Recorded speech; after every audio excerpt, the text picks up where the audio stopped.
Zdravím vás, tady Michal z Water Pleasure, vítejte na mém kanále. Dneska budeme dělat čokoládovou dekoraci, kterou já budu používat pro naše Bûche de Noël letošního roku. Nezapomeňte dát odběr a dokoukat video do konce. Věci, co budete potřebovat, nebo budeme společně: čokoláda, teploměr, nějaká špatulka, pečící papír a folie. Kolem té folie budeme čokoládu omotávat. Nejdřív musíme čokoládu stemperovat, takže horká voda vařící a na ní v mističce čokoláda. Vodu pod čokoládou už nevařte znova, mohli byste ji akorát ublížit. Já prostě dejte tomu čas, v klidu to rozpouštím. Teplota cílová 53 stupňů Celsia, je to teplota, kterou uvádí výrobce týrané čokolády. Jakmile dosáhneme 53 stupňů, tak čokoládu odstavíme z toho hrnce a přidáme na ní kousíček stemperované čokolády z toho sáčku a necháme ji chladnout. Mezitím si připravte pečící papír, tak, aby nám vytvořil dokonalou imitaci dřeva, jak ho pořádně zmuchláme. Já jsem začal hezky podélně, což nejvíc napodobí tu strukturu dřeva. Dejte si u toho pozor, ať náhodou ten papír nikde neroztrháte, ať tam není úplně díra. To by vám pak zkomplikovalo práci. Já jsem takhle zatočil ještě, pak jsem to roztáhl, koukám se na to a říkám si, no, ještě to není ono, takže jsem přidal pak ještě pár ohybů jako napříč a snažte se co nejvíc prostě dosáhnout toho, abyste byli spokojení s tím výsledkem. Pak celý ten papír pořádně takhle roztáhnout a já jsem přesvědčený, že tohle je, jak by to mělo a mohlo vypadat. Nějak takhle. Tak, to je vončo.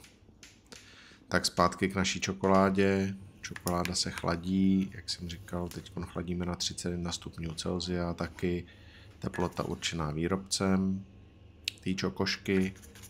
Tak, jak mám 31, krásný, 31,2 je v pohodě. Tak můžeme začít s čokoškou pracovat. Vyluji na ten pečící papír, pěkný rozetřu co nejvíce rovnoměrně. Dejte si záležet, protože prostě potřebujeme, aby ta čokoláda krystalizovala rovnoměrně, což znamená, aby měla ideálně všude stejnou tloušťku.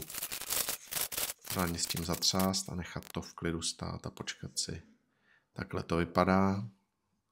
A první začne ta krystalizace na těch krajích, tady už je to vidět, čokoláda trošku matní a začíná být taková pevnější.